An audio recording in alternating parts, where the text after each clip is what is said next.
¿Listo? ¿Estamos en vivo? Hola, buenas noches a todos, compañeros. Una disculpa el pequeño retraso. Estamos haciendo la transición a las sesiones híbridas, entonces la logística y toda la tecnología que se involucra, pues bueno, tenemos que seguir avanzando. Y el día de hoy tenemos una sesión conjunta, es la primera sesión conjunta del año y es con la Sociedad de Oculoplástica, Órbita y Vía Lagrimal. Y pues tengo el honor de tener aquí en el estrado conmigo en vivo, pues a la presidenta de la sociedad actual. Doctora, buenas noches, bienvenida. Buenas noches a todos y por estar con nosotros.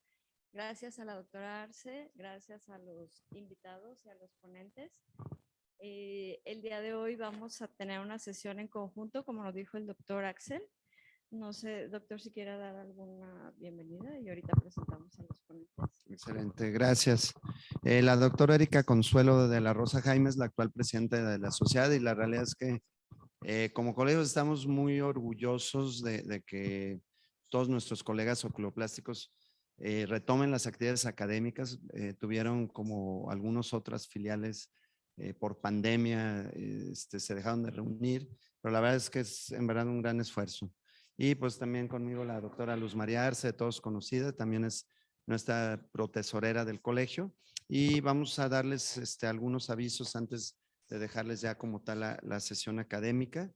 Como sabemos, cambió un poco el formato, donde ya incluso por estatutos estamos dando un poco de los avisos para que todos ustedes se enteren de lo que está ocurriendo.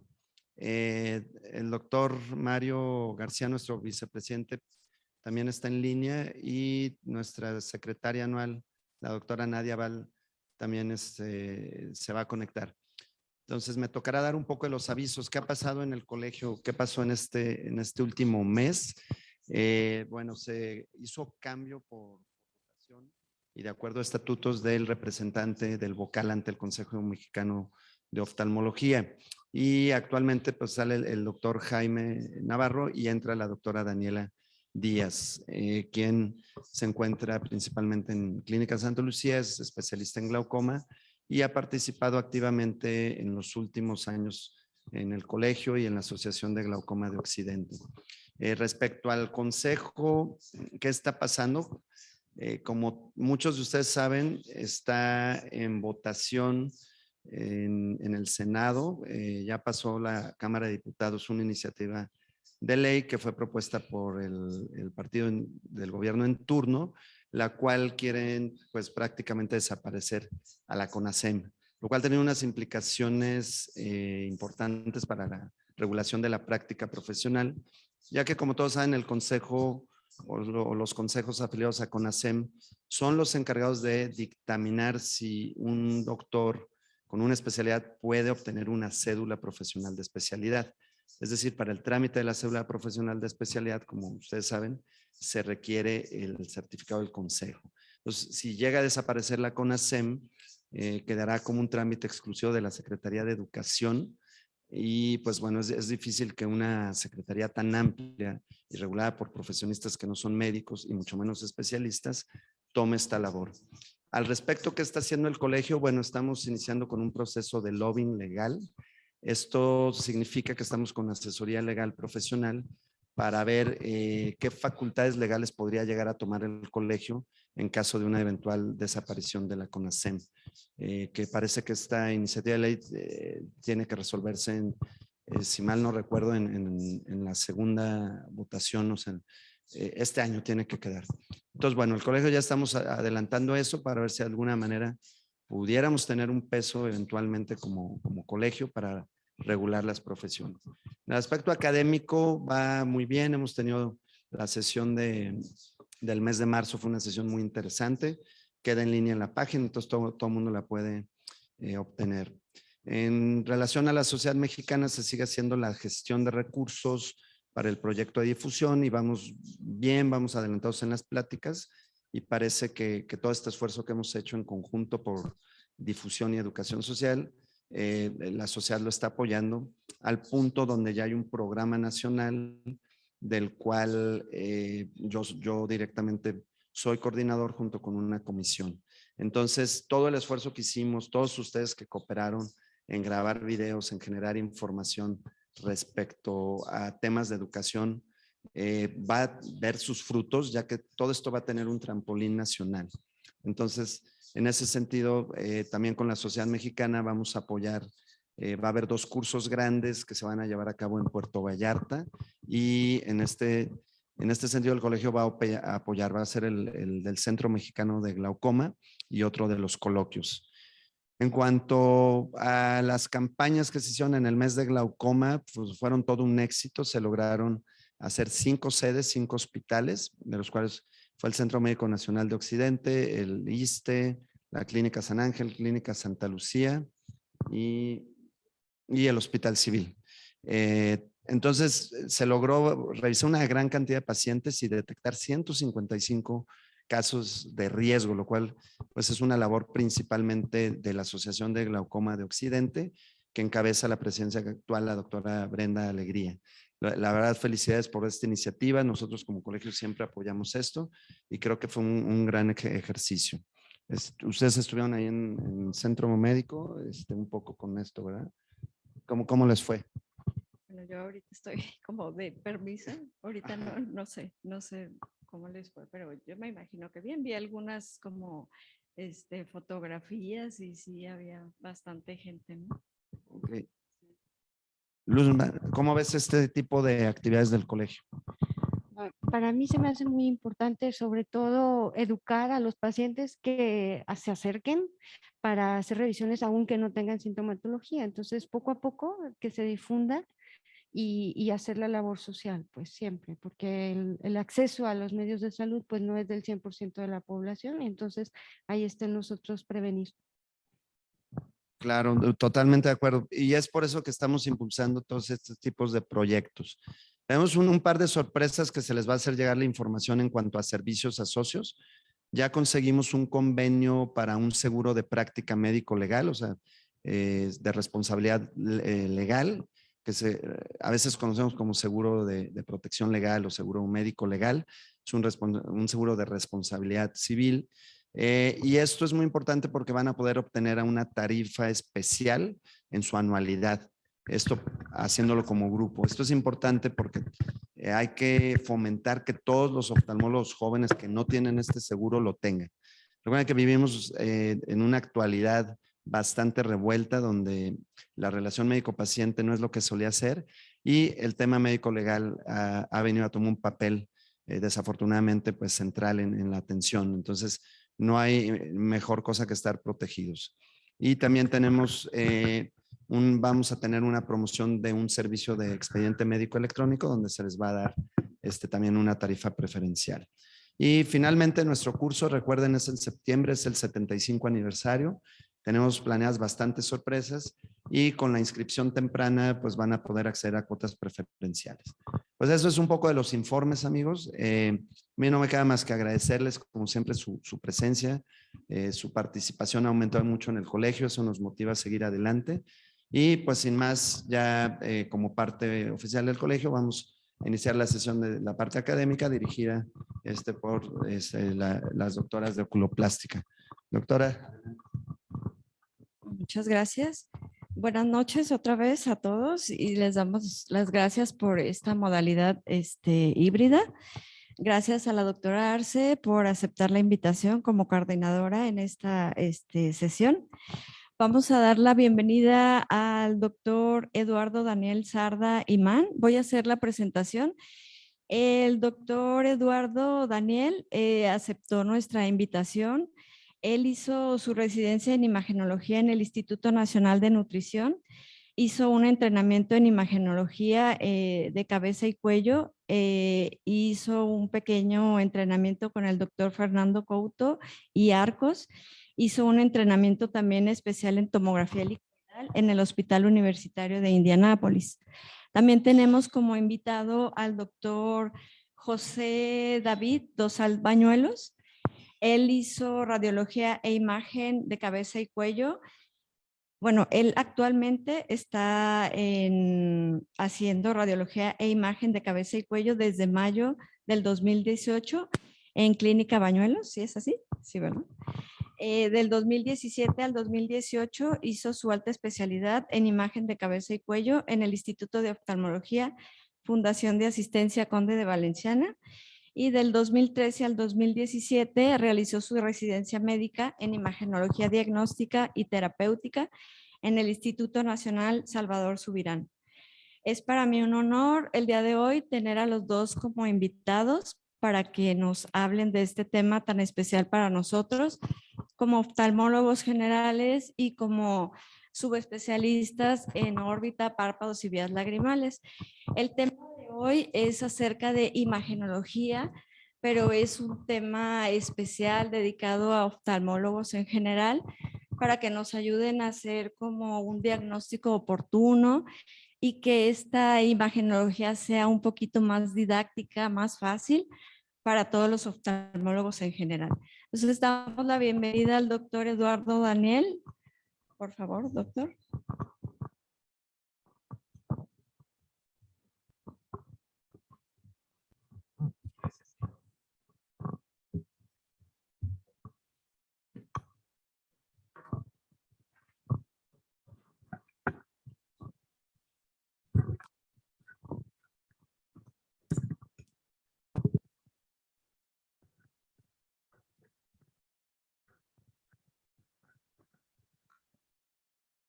Muy buenas noches.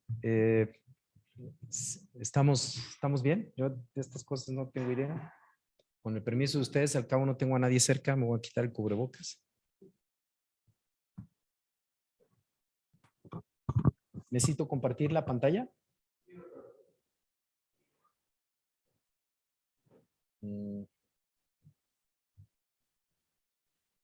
Más que no me da el... ¿Cómo? Si quieres que diga ahí el... Sí, ¿dónde tú quieres? ¿Aquí? Uh-huh.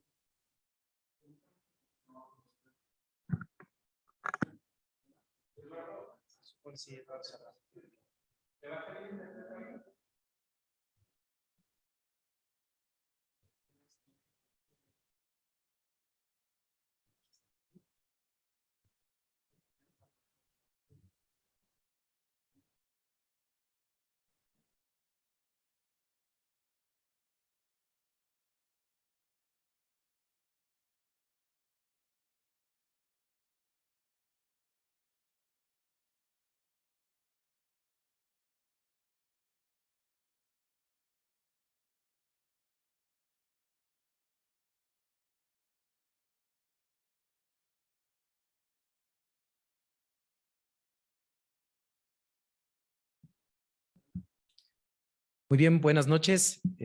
Agradezco de veras de todo corazón el hecho de que hayan tenido a bien invitarme, participar con ustedes y poder tener pues la oportunidad de compartir algo que en lo particular pues no solamente es mi trabajo y a lo que dedico todo el tiempo prácticamente de la vida, sino algo que realmente me apasiona.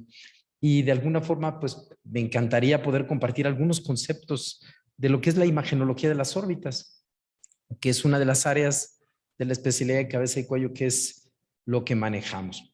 Entonces, vamos a tratar, la verdad es que dentro de los objetivos que me plantearon para poder, pues para estar con ustedes y que iba a hablar con oftalmólogos, la verdad es que de repente un poquito complicado el tratar de definir cuál ruta llevar, cómo hacerlo, cómo dar los consejos. Espero que sea de utilidad para ustedes. En realidad, yo quería enfocarme un poquito acerca de las indicaciones, fuerzas, debilidades de los métodos de imagen, ¿sí? Vamos a hablar un poco de eso.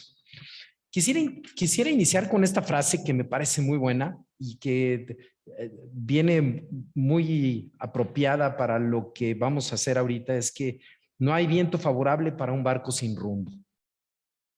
Entonces, ninguno de los métodos de imagen será lo suficientemente bueno cuando no tenemos un objetivo por cubrir. ¿A qué voy con esto? Que uno de los puntos especiales, fundamentales, y de hecho a mí me encantaría que pudiera uno llegar casi con esto al fondo de todo, es que hay que tener un objetivo claro de lo que ustedes esperan del estudio de imagen que van a solicitar. Eso es fundamental. O sea, ¿qué quiero ver? Entonces el radiólogo te dice, pues de esta forma te puedo ayudar. Pero cuando nada más ponen así, por ejemplo, tomografía de órbitas y no sabemos nada, a lo mejor era mejor la resonancia, lo pudiéramos haber resuelto con un ultrasonido, etcétera. Y no nos dice nada. O a veces incluso le ponen tomografía de cráneo, resonancia de cráneo, y el estudio es de órbitas. Y discúlpenme, pero es totalmente diferente el protocolo de estudio del cráneo en general que de las órbitas en particular. Entonces, no es lo mismo hacer cortes más gruesos, más amplios, son cosas técnicas para los radiólogos, que hacer cortes dedicados de la órbita, por ejemplo, con cortes de 1 milímetro, con avance de medio milímetro, etcétera, que nos dan información totalmente distinta. Entonces, lo primero que a mí me gustaría hacer hincapié y apoyando al señor Séneca, ¿sí? Es que tenemos que darle rumbo a nuestro barco, ¿sí? Para que entonces los vientos sean de utilidad. En alguna ocasión escuché una frase que decía que había que sacarle el mejor rendimiento a nuestro método de imagen, porque aunque hagamos una resonancia magnética, si no tenemos un objetivo claro, puede ser que aún a pesar de que el estudio era la resonancia lo que teníamos que hacer, igual aún así pudiéramos tener dificultades de que el radiólogo no ofrezca lo que ustedes están esperando del estudio. ¿Sí? Entonces, no hay que hacer suposiciones, no hay que suponer que el radiólogo sabe. Mejor díganos buena información para que nosotros hagamos lo que ustedes necesitan. Y vean, dentro de la oferta de imágenes, dentro de la oferta que tenemos para ofrecerles a ustedes desde el punto de vista de imagen, pues vean, están todos estos, ¿no? Que si podemos hacer la tomografía en 3D, mezclando con 2D, que si el estudio angiográfico, que si el ultrasonido con Doppler, la resonancia, la tomografía con contraste, estudio de ductos nasolacrimales de los nervios, etcétera. ¿No se fijan? La resonancia. Hay una gran cantidad de estudios que podemos ofrecerles y entonces nos ayudan mucho y nosotros les vamos a ayudar aún más si tenemos un objetivo claro. Eso es la verdad, ¿no? Y entonces, bueno, la órbita es una zona anatómicamente compleja, ¿sí? La órbita como tal, la parte ósea de la órbita es un aspecto de la misma, pero el contenido orbitario es complejo también y entonces depende qué es lo que queremos ver, si queremos ver la órbita ósea como tal o si queremos ver el contenido y del contenido de la órbita, qué es lo que queremos ver. No es lo mismo estar pretendiendo ver el nervio óptico que ver los músculos extrínsecos, que la glándula lacrimal o incluso alguien que quiera ver la vía nasolacrimal, ¿no? Que quieran ver el drenaje. Entonces, todo eso tiene mucho que ver sobre cómo enfocamos nuestro estudio.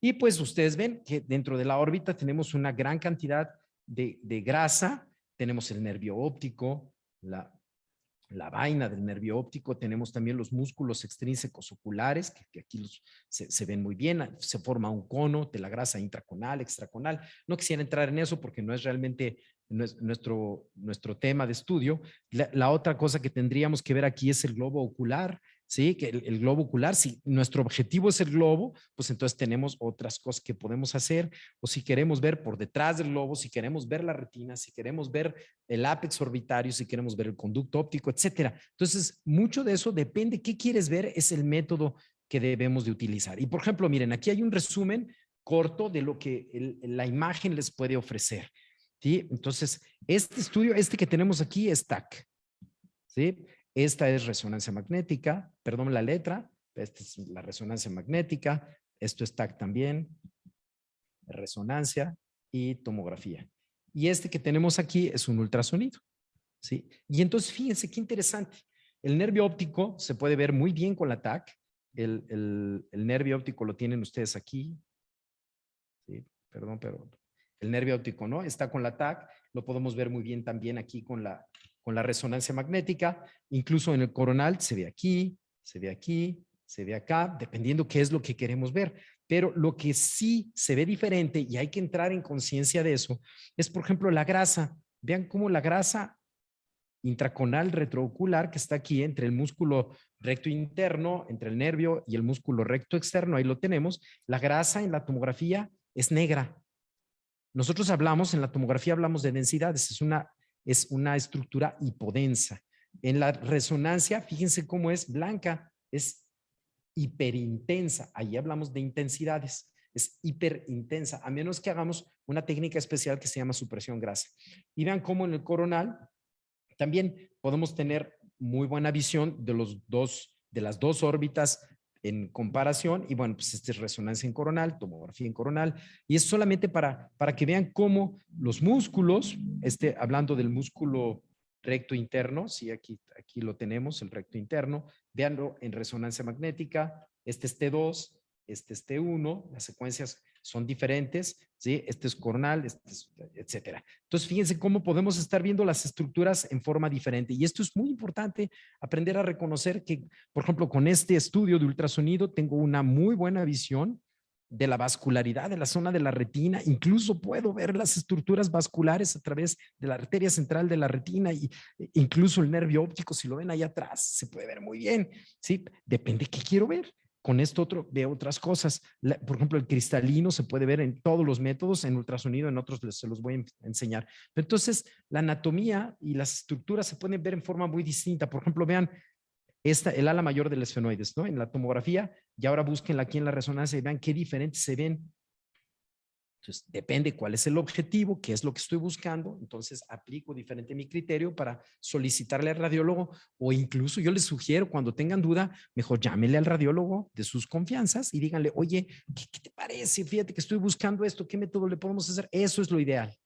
Hay que tener confianza y no pasa nada si el primer día te dicen algo que no sabías, no pasa nada.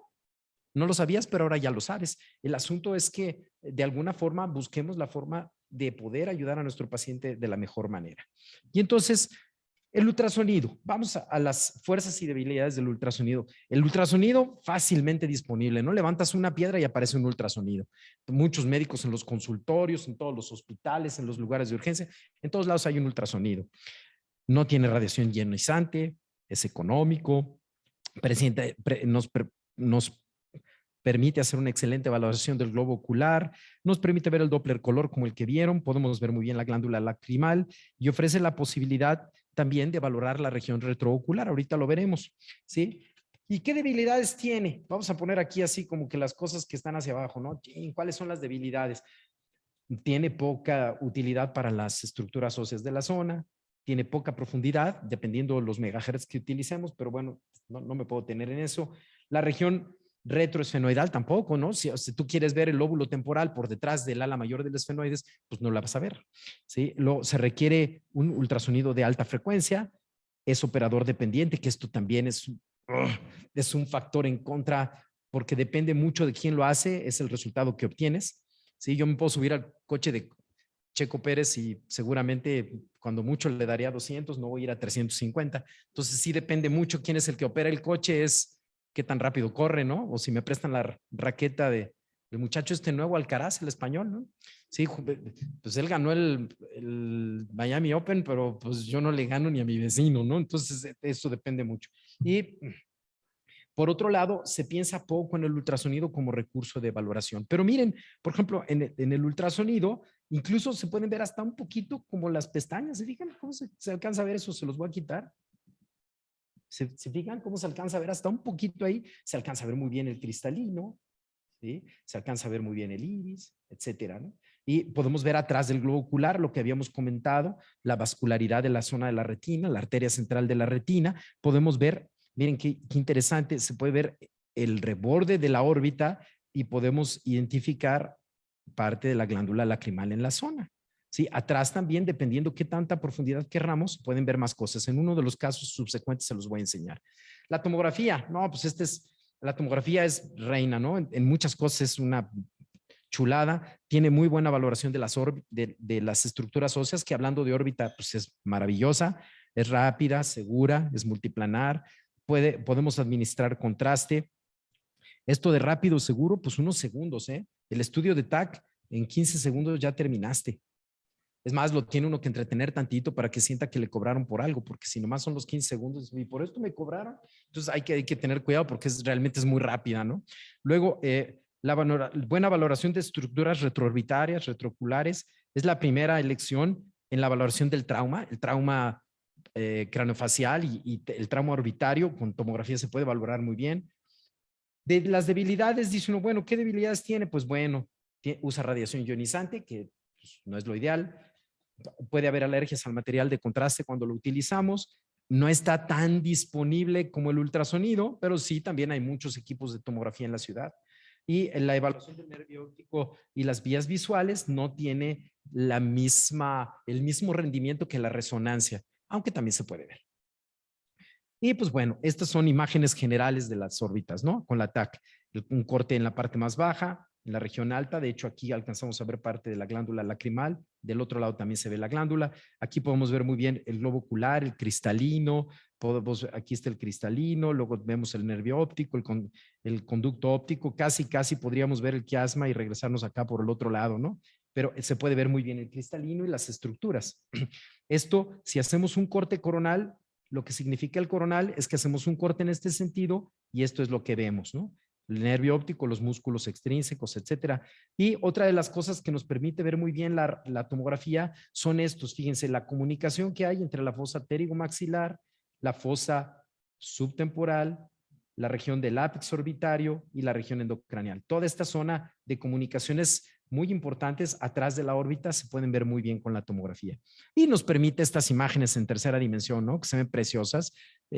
Puede uno girarlo, lo puede uno ver desde adelante, desde atrás, por arriba, por abajo. Incluso miren qué bonita vista desde la región endocranial, como si estuviéramos viendo por atrás, y se puede ver muy bien la zona de la hendidura esfenoidal, y aquí podríamos ver la zona del conducto óptico. La resonancia magnética tiene capacidad multiplanar, nos permite hacer estudios de difusión. Podemos hacer múltiples secuencias con diferentes aplicaciones. Han escuchado el T1, el T2, el FLAIR, las secuencias de inversión-recuperación, las secuencias de difusión, las secuencias funcionales. Hay un montón de cosas, las secuencias de angioresonancia, que el 2D TOF. Hay muchos métodos que de alguna forma debemos de explotar para el beneficio de un paciente de órbitas. Pero bueno, esto nos ofrece una gran variedad de recursos. Secuencias volumétricas, ¿a qué me refiero con esto? Haces una adquisición y puedes reconstruir lo que obtuviste ahí en diferentes planos, ahorita lo van a ver. Poder suprimir la grasa, cuando la grasa retroocular nos estorba, la podemos suprimir y vemos las estructuras haciendo que la grasa no se vea. Excelente resolución de partes blandas. ¿Y cuáles son las debilidades? Pues muy poca disponibilidad.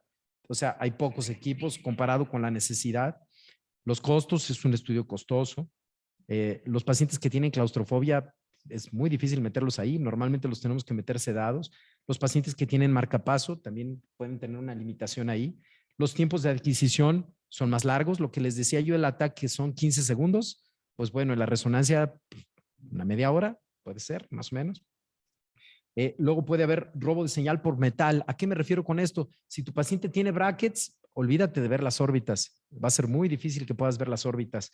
O si tiene algún implante o algo en la cara, también roba la señal y es difícil poder ver bien las órbitas. Y bueno, artefacto por movimiento. Se te duerme el paciente y empiezan los movimientos oculares y pues bueno, eso da problema porque entonces también podemos tener artefacto dentro del estudio. Y estas son las cosas que podemos ver, vean, son detalles anatómicos de lo que se puede ver con la resonancia. Muy parecido al ATAC, pero con contrastes distintos, pero pues esto es parte, ¿no? Arriba tenemos secuencias con contraste T2, que ustedes pueden ver muy bien, incluso aquí cuando hay papiledema, aquí logramos ver, pero bueno, ahorita no se trata de eso. Aquí están las imágenes en T2 y abajo tenemos T1. Y fíjense cómo la grasa es hiperintensa, tanto en T2 como en T1, pero el globo ocular, esto que está aquí, vean cómo el globo ocular es hiperintenso en el T2, es hipointenso en el T1, y el parénquima cerebral y las cisternas de la base del cráneo también se ven diferentes en el T1 que en el T2. ¿Fijan? Eso es nomás por hacer hincapié. Y tenemos técnicas, por ejemplo esta, vean cómo se ve el nervio óptico, se ve parte del trayecto del nervio óptico y la grasa la suprimimos. Igual el globo ocular, vemos muy bien el nervio, pero no vemos lo demás. Igual aquí técnicas de supresión grasa y podemos hacer aplicación de contraste, hacer reconstrucciones. Ven incluso aquí qué bien se puede ver el nervio óptico. Llegamos al tracto óptico, ¿sí? Aquí, perdón, al quiasma y luego vienen los tractos ópticos. Aquí están las estructuras, ¿no? Y eso mismo lo podemos hacer también con secuencias de tensor de difusión. Ahorita se los voy a enseñar. Y pues bueno, las reconstrucciones. Esta es una adquisición volumétrica. Esto, fíjense, estos no son cortes directos. Obtuvimos los cortes directos en axial, pero luego trabajamos sobre ellos y podemos hacer incluso este tipo de reconstrucciones. Esta reconstrucción, miren, si yo puedo meter mi reconstrucción por el globo ocular por aquí adelante, le doy la vuelta, me sigo por aquí, me vengo acá, obtengo esto. Parece que está con un ojo hacia un lado y el otro, ¿no? Así como dicen, ¿qué le pasó a este paciente? Un ojo volteando para cada lado, pero es justamente la reconstrucción como les estoy diciendo, y eso nos lo permite hacer las secuencias volumétricas. Estas, por ejemplo, que son con tensor de difusión, podemos ver las vías ópticas, ¿sí? Las radiaciones ópticas. Podemos ver el nervio y por dónde van las vías. Esto sirve mucho cuando los pacientes tienen tumores y quieren hacer una evaluación de qué tanto se va a afectar la vía óptica, etcétera, si hacen la resección del tumor, cómo va a quedar funcionalmente, etcétera. Eso se puede hacer con esto. Pero bueno, nomás se los quería platicar como recurso. Y vean, 2, 3 casos les voy a enseñar para que puedan tener una idea de cómo podemos ir progresando. Por ejemplo, hablábamos del nervio óptico. Vamos a hablar un poquito de casos de nervio óptico. Y vean, aquí en el T2, que lo hicieron así como si fuera para cráneo, dice uno, no se ven mucho, hay que hacer estudio un poquito más dirigido, pero se alcanza a ver hiperintensidad del nervio en esta zona. Comparen en la zona del conducto óptico, vean cómo este es hipointenso y este se ve un poquito más intenso. En la secuencia con supresión grasa, vean cómo la grasa se ve negra, igual que el globo ocular, ¿sí? Podemos ver el nervio en medio. Este reforzó comparativamente con este.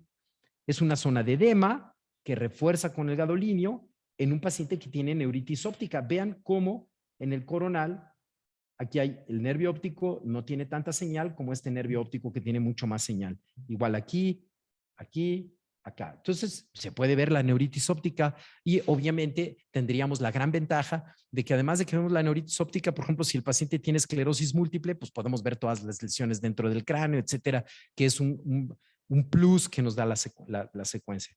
Por ejemplo, otra cosa, meningioma de la vaina del nervio óptico. Aquí hay una imagen muy característica que hablan imagen en riel. Fíjense que no, tengo miedo de que bueno, aquí se va a ver. Aquí miren, aquí está la imagen, se vería alrededor del nervio óptico. Vean este comparado con este. Le ponemos el contraste y vean cómo refuerza un poquito aquí, refuerza un poquito acá y compárenlo con el de acá. Lo voy a quitar. Esa es una imagen muy característica que se llama imagen en riel de los pacientes que tienen meningioma de la vaina del nervio óptico. A veces es claro, a veces no es tan claro. ¿Sí? Vean cómo aquí en la imagen en coronal y en resonancia magnética se hace un poco más evidente que lo que se vio en la tomografía en un paciente distinto, pero es un caso semejante. Vean, por ejemplo, el meningioma a veces se ve como imagen en riel, pero a veces puede ser excéntrico, como este. Y vean qué bonito se puede ver aquí en el T2, viene el nervio, pasa junto al meningioma. Aquí el nervio lo tenemos en la región central y el meningioma rodea en forma excéntrica al nervio. ¿Sí? Lo voy a quitar. Miren, en el otro lado tenemos el nervio aquí, tenemos la vaina alrededor y un poco de líquido alrededor del nervio, como es habitual que lo veamos. ¿Sí? Le ponemos el gadolinio y efectivamente, miren, tenemos un poco de reforzamiento en la región medial, tenemos todo esto aquí, en relación, miren cómo se ve meningioma aquí, meningioma acá. Este es bueno, no iba a ser un chiste que no, a lo mejor no. Iba a ser que son las vías de un tren que sé que están construyendo, pero bueno, si se fijan está así como excéntrico.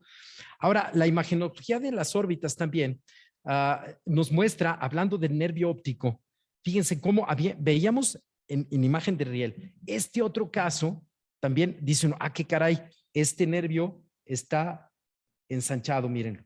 Este es un glioma, ¿sí? Es un glioma del nervio óptico en un paciente que si ustedes le ponen atención, pues vean qué bonito se puede ver. Igual que aquí el glioma, como se ensancha, se ve igualito que la imagen acá. En el coronal se ve muy bien, pero miren, aquí hay un meningioma.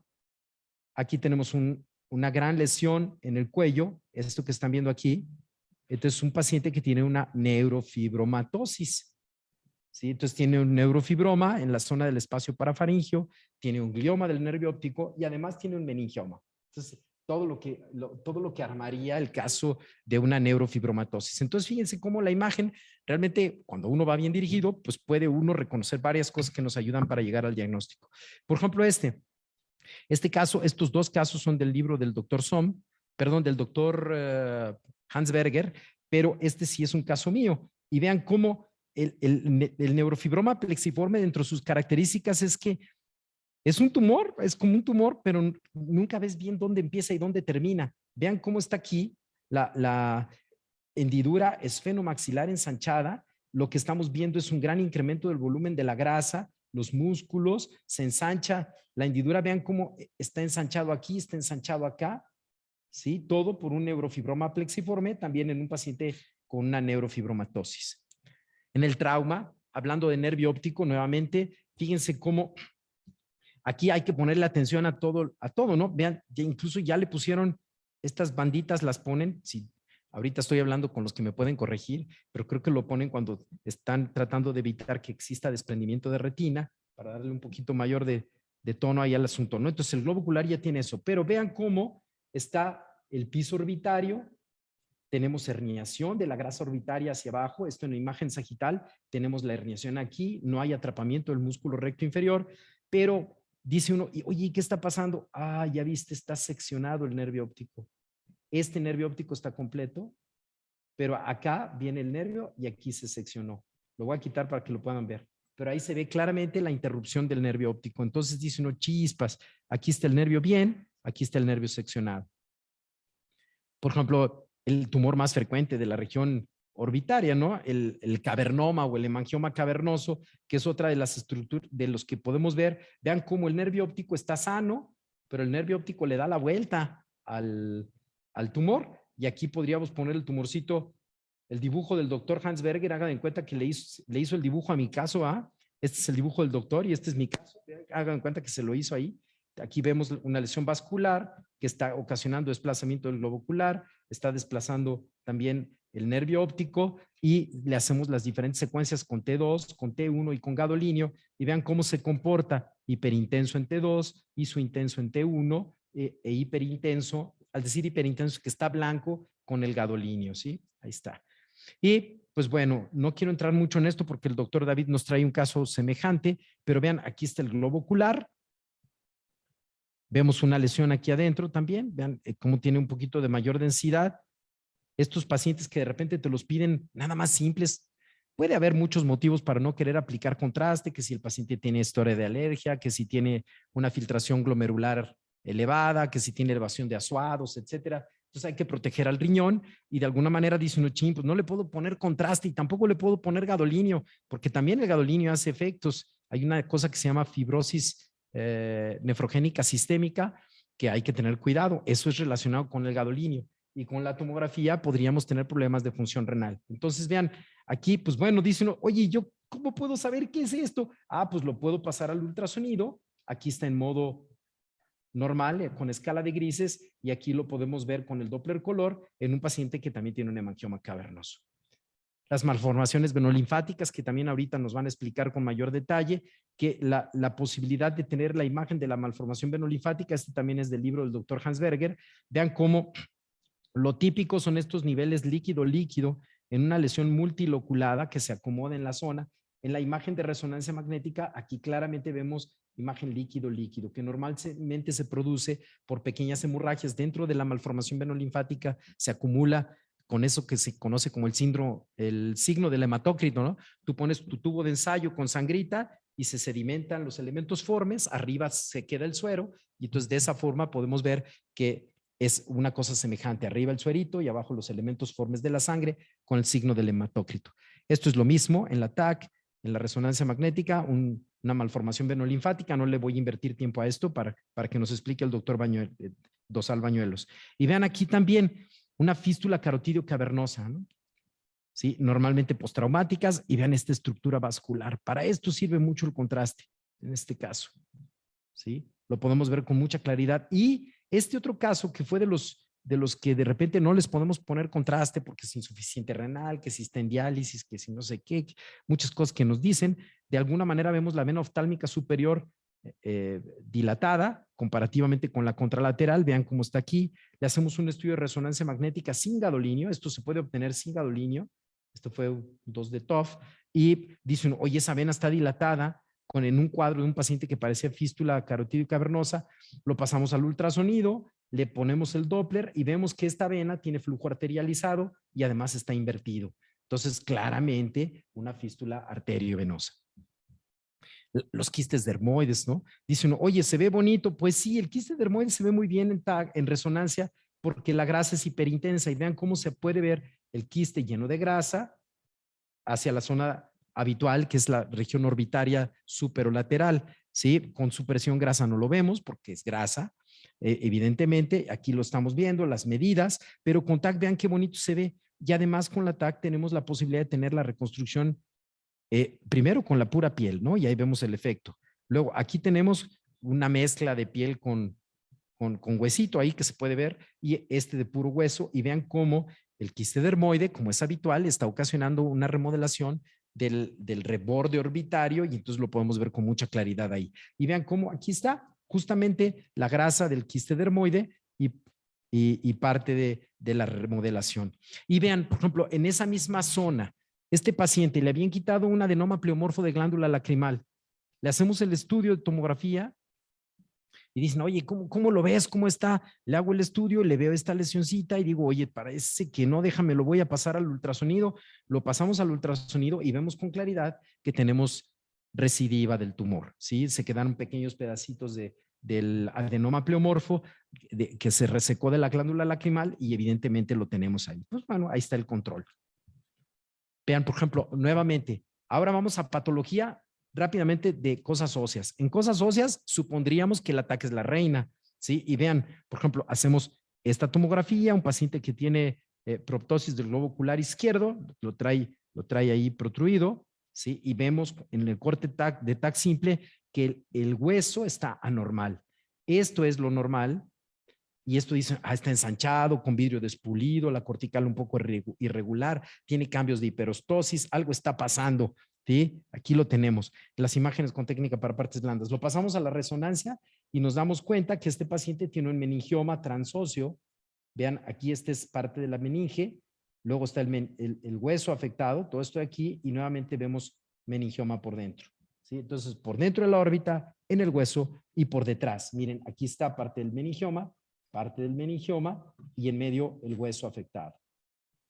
¿Sí? Entonces, claro, la TAC se ve muy bien, pero la resonancia aporta. Esto no se trata de que cuál es mejor y cuál es peor, ¿no? Muchas veces son complementarias y pues muchas veces hay que hacer los dos métodos. O por ejemplo, este caso, un caso también de la región orbitaria como tal, de la área ósea, y esta es una imagen característica, estoy seguro que todos han visto un caso de estos, ¿sí? Donde ves ensanchamiento del hueso, la cortical respetada, en vidrio despulido, deforma, vean cómo está deformando la cara de nuestro paciente, igual aquí, pero está la superficie muy regular. Esta es una displasia fibrosa característica, pero muy diferente que esta. Este también, en algún momento llegué a pensar que era una displasia fibrosa poliostótica, pero miren, tiene lesiones lo voy a poner con amarillo. Vean aquí en el techo de la órbita, está en el paladar duro, en la región de la mandíbula, todas estas lesiones, resorción de la lámina dura de los dientes, etcétera. Y dice uno, ya acá ya todos vieron qué diagnóstico es un hiperparatiroidismo. Esto que están viendo aquí son tumores pardos por hiperparatiroidismo. Un quiste óseo aneurismático también. Vean dónde está el globo ocular, ¿sí? Y todo esto en forma secundaria a una lesión ósea que, como ustedes saben, bueno, pues tienen característicamente también nivel líquido-líquido, tienen una porción que habitualmente es ósea. Esta es una zona dura, alternando con otra área quística, algunos septos y los niveles, ¿no? Los niveles se ven mejor en esta. Y les recuerdo, esto para los que no tienen mucha experiencia en imagen, tu paciente está acostado y la mesa está aquí. Aquí parece que está parado y viendo de lado, ¿no? Pero no, eso no es cierto. Está acostado viendo al techo. Entonces los niveles se forman aquí. Nada más para que se entienda por qué los niveles están en ese sitio. Y bueno, patología de senos paranasales, un mucocele frontoetmoidal, un mucocele esfenoidal, un mucocele del maxilar, todo lo que está alrededor. Acuérdense, a un lado está el etmoides, arriba está el frontal, abajo está el maxilar. Entonces, la patología de senos paranasales puede afectar perfectamente la órbita, como en este caso. Vean cómo tenemos esto que está aquí. De hecho, si no le hubiéramos puesto contraste, yo les digo, esto es un tumor, les apuesto que me la creen. ¿Sí? Se ve infiltrante, destructivo. Le ponemos contraste y se ve el reforzamiento a nivel de las trabeculaciones. Vean, estas son las trabeculaciones del etmoides. Se ven muy bien y alcanzamos a ver el reforzamiento con un absceso superióstico, clarito. En el coronal, vean cómo está. ¿Sí? Esto es muy común en los niños y el dibujo del doctor Hansberger, otra vez le agradezco que haga dibujos muy bonitos para mis casos, ¿verdad? Pero ahí está. ¿Sí? Entonces,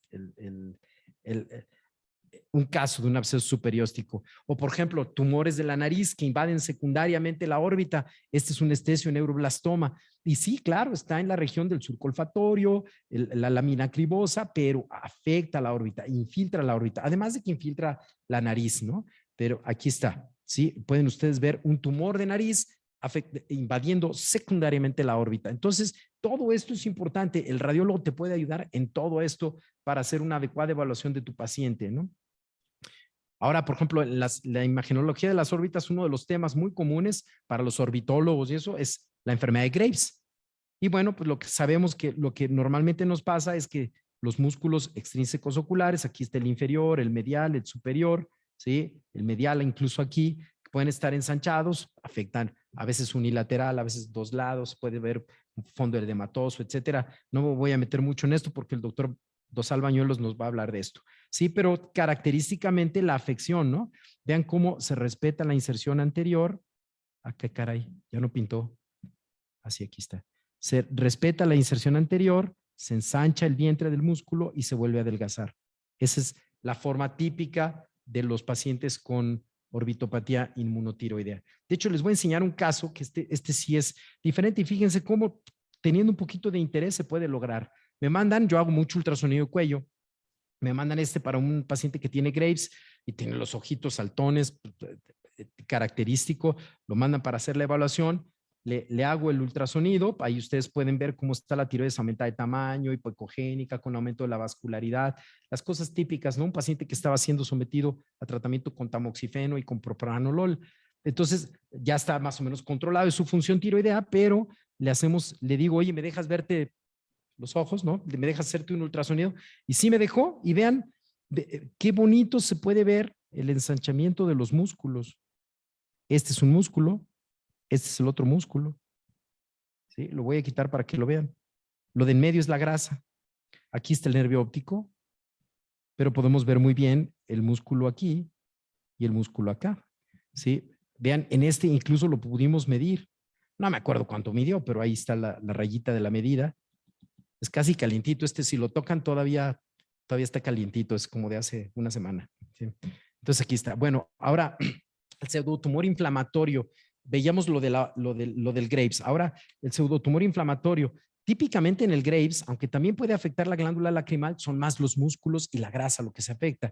En el pseudotumor inflamatorio podemos ver con mucha frecuencia que se afecta la glándula lacrimal, se afecta la grasa, se afecta la inserción del músculo y se ensancha. Entonces vean cómo es muy diferente lo que veíamos en el Graves, que es delgado, se ensancha, delgado, así.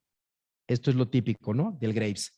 Así se vería el músculo. Pero en el otro lado, vean cómo es difuso y hasta la zona de la inserción y vemos cambios en la grasa. De hecho, no se puede separar adecuadamente de la región posterior del globo ocular. Vean en el corte coronal cómo tenemos la afección. Esto, si alguien me dice, oye, ¿cómo se puede diferenciar de un linfoma? Uf, está complicado. Sí, pero este dibujito nos ayuda a entender un poquito qué es lo que está pasando. Vean, por ejemplo, puede ser unilateral o puede ser bilateral. Aquí tenemos claramente la presencia del aumento de volumen de la glándula. Aquí está. ¿Sí?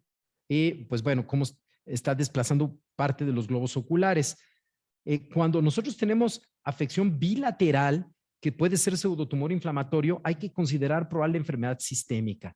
Y dentro de esto, ¿qué sería? Por ejemplo, si tú estás sospechando enfermedad sistémica, por ejemplo, IgG4 podría ser, linfoma, podría ser sarcoidosis, pseudotumor orbitario.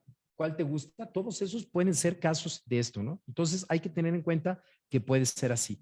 Y en este caso me gustaría enseñarles, fíjense que también le hice de esos pacientes que cooperan y le digo, oye, ¿me dejas hacerte un ultrasonido? Me dice, sí, ¿cómo no? Entonces le hacemos y vean la glándula lacrimal cómo se ve. Aumentada de tamaño. De hecho, este estudio, hasta donde me acuerdo, me lo envió la doctora Arlet, que está aquí con nosotros, sí, y vean cómo se alcanza a ver el aumento de volumen de la glándula lacrimal de un lado, la glándula lacrimal del otro, le ponemos el Doppler color y se ve cómo está aumentada de tamaño. De hecho, yo juraba que iba a ser IgG4 y que si el sarcoidosis, pero no fue eso.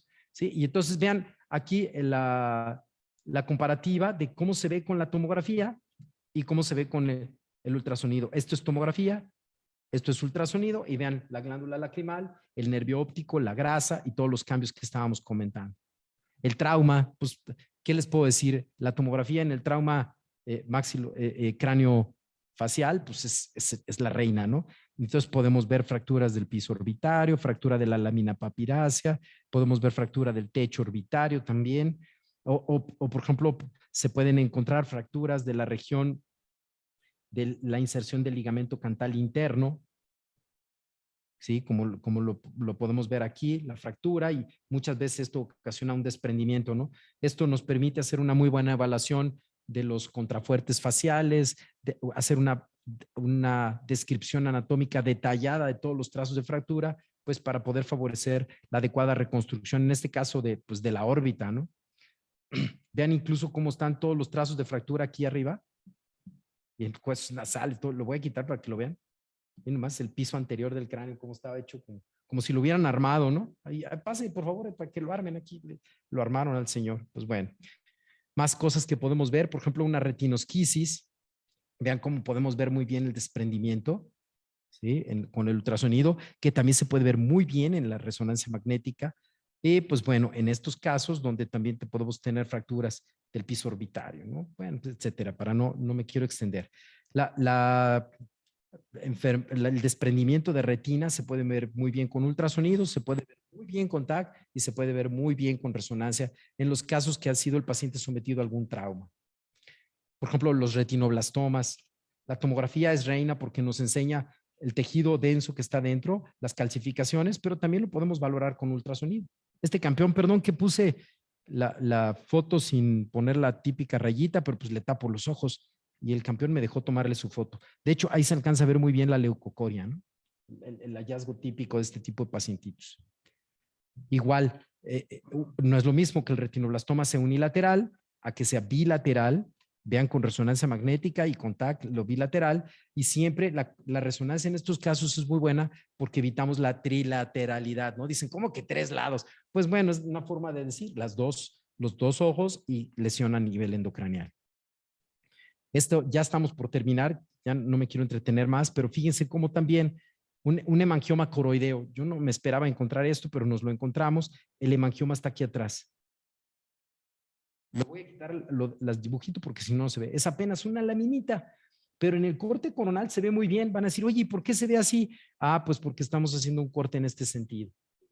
Entonces, el axial lo pasamos, lo vemos en el coronal y se ve de esta forma. Igual, aquí lo podríamos, el corte coronal que se ve aquí. Le hacemos la tercera dimensión y vean cómo parecía que tenía un foquito tenía un foquito intraorbitario, ¿no? Ahí está el hemangioma. Vean cómo se puede ver muy bien el hemangioma. Igual en las reconstrucciones. Esta reconstrucción, como ya les había dicho, se lleva a cabo si entras por aquí, sales por acá, te metes por aquí.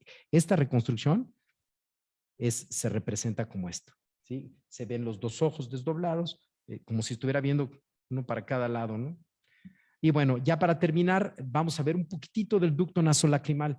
También el ducto nasolacrimal se puede ver muy bien con tomografía. Esto sí es la reina, ¿no? Fíjense cómo el ducto, no piensen que porque tiene lágrima, en este caso el ducto tiene lágrima y está detenido por la válvula de Hasner aquí. Esto que estamos viendo aquí es el meato inferior, este es el cornete, vemos el meato y en el otro lado, pues sí tiene aire. Aquí tuvimos la suerte de agarrarlo con aire, ¿no? Entonces, eso hace que no veamos con claridad la válvula de Hasner. Hacia acá está la zona del saco lacrimal y el ducto nasolacrimal. Esto se puede ver muy bien en el corte coronal. Van a decir, oye, ¿cómo le hiciste? Bueno, pues lo único que hice fue que el corte coronal lo angulé con este sentido. Entonces saqué el ducto completo. ¿Sí? Igual, si yo quiero verlo en sagital, pues entonces lo reconstruyo con este sentido. Y entonces acá arriba está el saco lacrimal, este es el ducto y aquí abajo está el meato inferior, que es parte del trayecto de la vía lacrimal. Vean, por ejemplo, ¿sí? Un dacriocistocele en un pacientito, en un recién nacido que no le podían pasar la sonda, y vean cómo tenemos imagen a nivel del saco lacrimal, tenemos en la fosa nasal y esta imagen que parece 8, ¿sí? O reloj de arena condicionado por el paso a través del ducto nasolacrimal. Y entonces en la imagen en axial tenemos esta imagen de aspecto tumoral que tapa la fosa nasal, que en realidad es el dacriocistocele, y tenemos también nuestro tumorcito en el saco lacrimal. ¿Sí? Entonces está pues, muy claro. Y, por ejemplo, un adenocarcinoma, este es el único que he visto, un adenocarcinoma del ducto nasolacrimal. Y lo mismo, ¿no? Nomás que este agüita es un quiste y este es un tumor sólido. Y lo tenemos en fosa nasal, en el ducto y a nivel del saco lacrimal. ¿Sí? Este es un caso muy claro también de un adenocarcinoma de la zona. Los linfomas también los podemos ver. Este es un carcinoma del canto interno. De repente, híjole, te dicen, ¿y qué se ve? Híjole, es bien complicado. Y está tomado el septo orbitario y está el ligamento. ¿Cómo está el ligamento cantal? ¿Y cómo está esto aquí? ¿Y está poseptal o está preceptal? Y, híjole, nos hacen sufrir. Pero bueno, es parte de la información que tenemos que intentar dar. Y, por ejemplo, aquí, este es un linfoma, donde van a decir, oye, ¿por qué no un carcinoma? Bueno, pues es más o menos lo mismo desde el punto de vista de imagen, pero en la resonancia sí podemos tener diferencias. En la resonancia, el linfoma es hipointenso en T2, restringe con la difusión y es de más o menos isointenso en el T1. Vean, esta secuencia toda fea, esto que están viendo que se ve todo feo, es muy útil, se llama mapa de ADC. Esta también es muy fea, pero es difusión y también es muy útil. Es restricción por el aumento de la celularidad en la zona, que se ve, cuando se ve blanco aquí y se ve negro acá, es restricción verdadera, que junto con una lesión que es hipointensa en el T2 y su intensa en el T1, tenemos que apostarle al linfoma. Esto es lo mismo con contraste. Y ya termino porque le toca su turno al doctor David y no sin antes darle las gracias a la mesa directiva, a las doctoras que tuvieron a bien invitarme y doctor también. La verdad es que para mí es un gusto poder compartir. Esto me apasiona y si me prestan el micrófono yo soy peligroso, pero bueno, pues ni hablar. Muchísimas gracias y quedamos a sus órdenes. Muchas gracias, doctor, por acompañarnos. Y invitamos al doctor Eduardo David Dosal.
Doctor Sarda, un par de preguntas antes de pasar a la otra ponencia y básicamente para el nivel que necesitamos la plática, sobre todo en la solicitud que usted decía en base a la dirección que debe tomar nuestra investigación en cada caso. La solicitud entonces debe de llevar una información precisa de lo que nosotros captamos en el consultorio y en un momento dado precisar qué secuencias necesitamos. Fíjense que yo preferiría, claro, eso es una preferencia personal. Creo que no es muy apropiado. De repente se me hace curioso, pero a lo mejor sí depende para qué lugares piden. Cuando dicen resonancia de órbitas y me ponen todas las secuencias que quieren que les haga, pero no me ponen diagnóstico, no me ponen el objetivo. Y les digo, todo eso ya me lo sé. ¿Y lo otro? Okay. Sí, entonces, de hecho, una de mis hijas está haciendo también residencia en radiología. De hecho, ya terminó, está haciendo una alta especialidad. Y me decía, papá, es que en las solicitudes de estudio no nos deberían de decir qué estudio quieren, sino qué quieren saber. O sea, sería más bien objetivo del estudio. Y muchas veces eso nos daría a nosotros la libertad de poder decidir. Claro, eso es muy complicado cuando dices tú el ultrasonido vale $1,000, la tomografía a la mejor 4,000 y la resonancia 8,000. No, esos precios no me los crean, no me lo sé, pero a lo mejor por ahí podría ser, ¿no? Entonces, si le dan de escoger al radiólogo y escoge la resonancia, va a decir, lo que quería era lana. Pero sí, de alguna forma, la recomendación es sí especificar que tu estudio no es de cráneo, es de órbitas. O sea, estudio dirigido de órbita. Y por otro lado, ¿cuál es tu objetivo con el estudio? ¿Qué estás esperando que el estudio te diga? Haga de cuenta que ustedes van a someter al paciente a un interrogatorio, pero es un interrogatorio con TAC o con resonancia o con ultrasonido. ¿Qué quiero que me diga? O sea, obviamente lo va a decir el radiólogo, pero es ¿qué espero obtener? Entonces, yo creo que eso es lo fundamental. ¿Cuál es el objetivo? ¿Qué espero obtener? ¿Y cuál es mi diagnóstico presuntivo? Cuando tenemos eso bien claro, sin lugar a dudas, el rendimiento del estudio es el óptimo. Podemos ayudar más. De hecho, a veces podemos sugerir, oye, no, ¿sabes qué? ¿Para qué le pides una resonancia? Yo creo que un ultrasonido es suficiente. Oye, yo creo que mejor la TAC o X. O sea, podemos comunicarnos mejor. Claro. Gracias, doctor. Y en el caso de las orbitopatías, usted nos dijo que los estudios, y en realidad así son complementarios todos. En el caso de las orbitopatías que hay activas y que también hay inactivas, ¿tiene alguna preferencia por alguno de los estudios que nos mencionó? Pues tanto en tomografía como en resonancia se ven muy bien. Claro, si queremos ver, por ejemplo, en una orbitopatía activa que estamos sospechando que puede haber también cambios inflamatorios en la grasa, que puede haber cambios edematosos en el párpado, en la misma glándula lacrimal, en esos creo que podría haber un poco de ventaja de la resonancia, pero de todas maneras la tomografía enseña muy bien esas cosas. O sea, la grasa en la tomografía se ve en forma exquisita, los músculos se ven muy bien. Entonces, yo creo que habría que ir individualizando cada caso e incluso a veces creo que lo que nos pudiera hacer decantarnos por uno o por otro es si ya tengo un estudio previo, ¿qué estudio previo tengo para que sea comparativo? Sí, claro. Eso también podría ayudarnos a decantar sobre cuál nos vamos. Claro, muy bien. Muchas gracias. Doctor, la última pregunta para ya dejarlo ir. ¿Hay alguna como sugerencia o algún estudio en el que pudiéramos tal vez identificar entre una tumoración para poder identificar si hay un proceso cicatrizal de una recidiva? En ese tipo de cosas la resonancia es muy útil, pero también estamos entrando en un terreno que en ocasiones es difícil y también dependiendo mucho de lo reciente que esté la cirugía. La cirugía. Eso tiene mucho que ver sobre la actividad del proceso fibrocicatricial.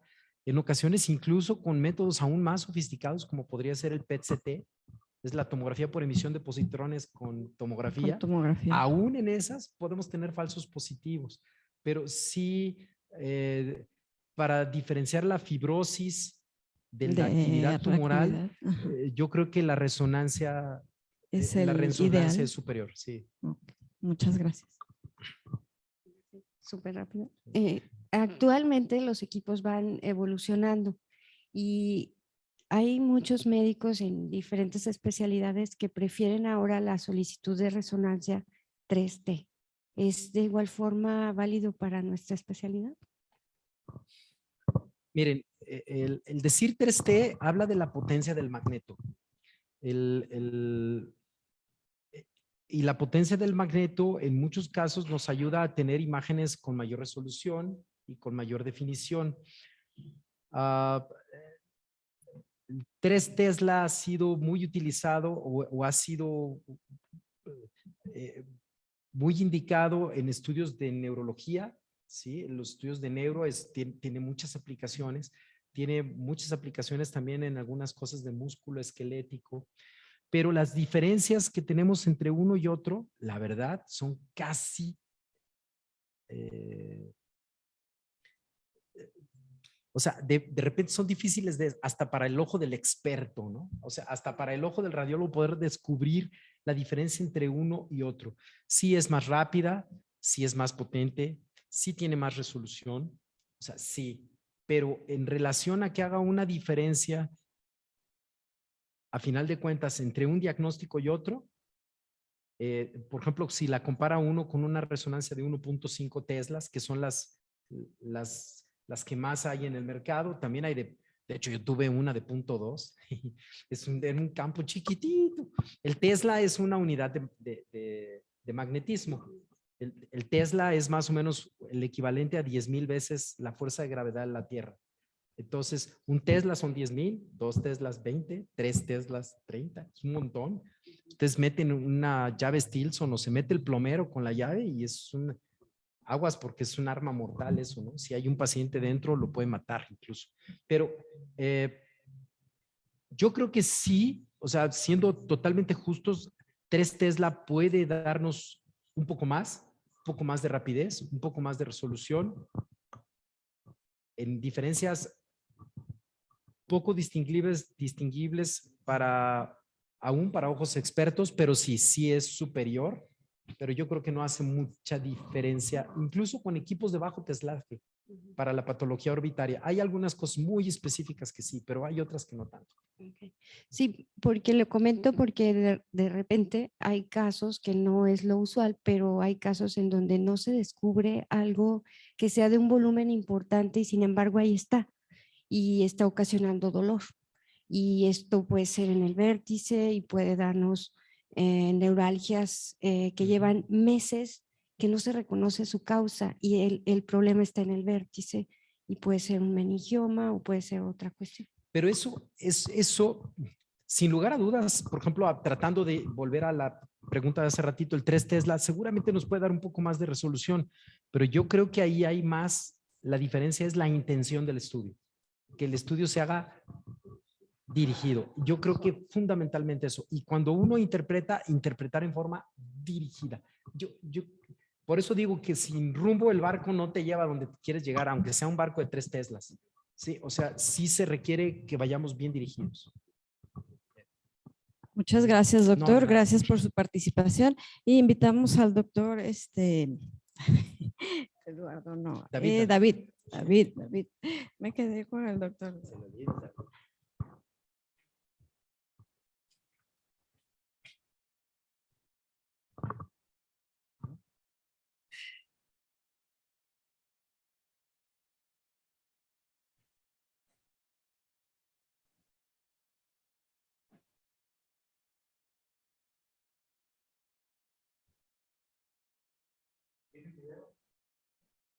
No tiene videos.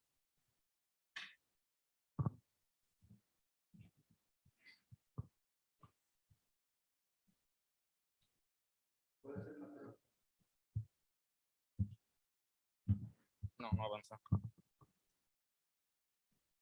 Y el mouse, yo sí lo veo. Ah, sí, está chiquito. Sí, lo veo acá. Pero no avanza la de. Ah, ahí está. Sí, avanza.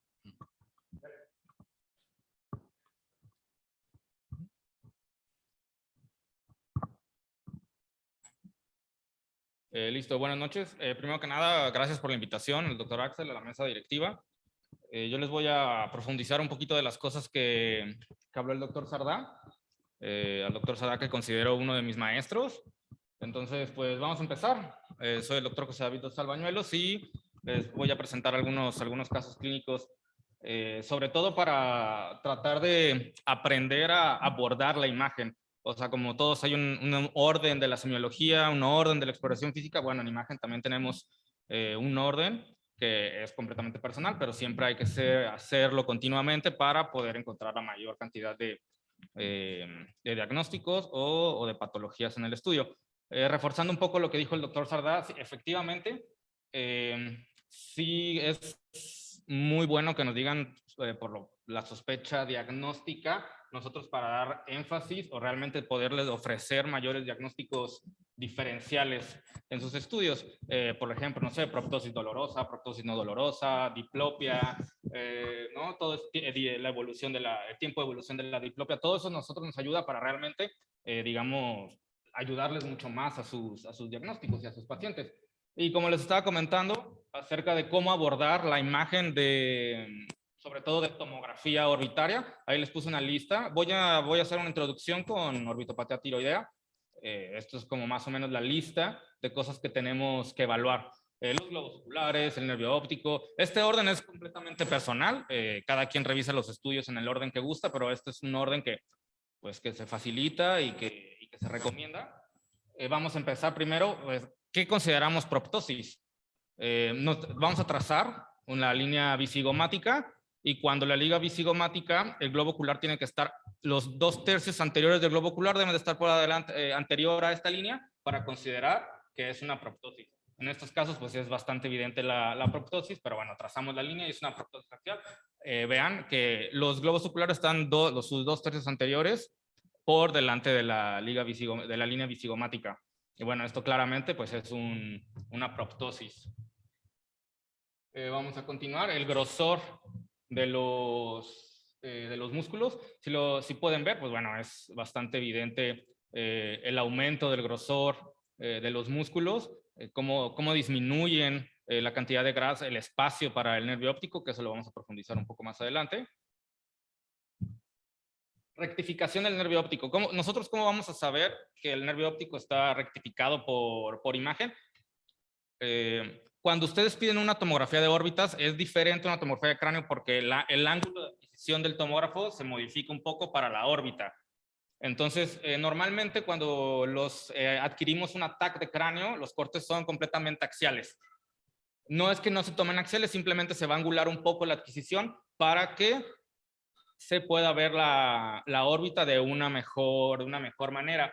Y para nosotros considerar que el nervio óptico está rectificado, lo tenemos que ver en un solo corte. Aparte de que en este caso tiene el globo ocular está anterior, pues bueno, si se fijan en un solo corte, se ve en totalidad el nervio óptico. Entonces, para esto es concluyente de que, bueno, que este paciente tiene rectificación del nervio óptico. Otra cosa que tenemos que evaluar son las glándulas. ¿Cómo vamos a evaluar las glándulas?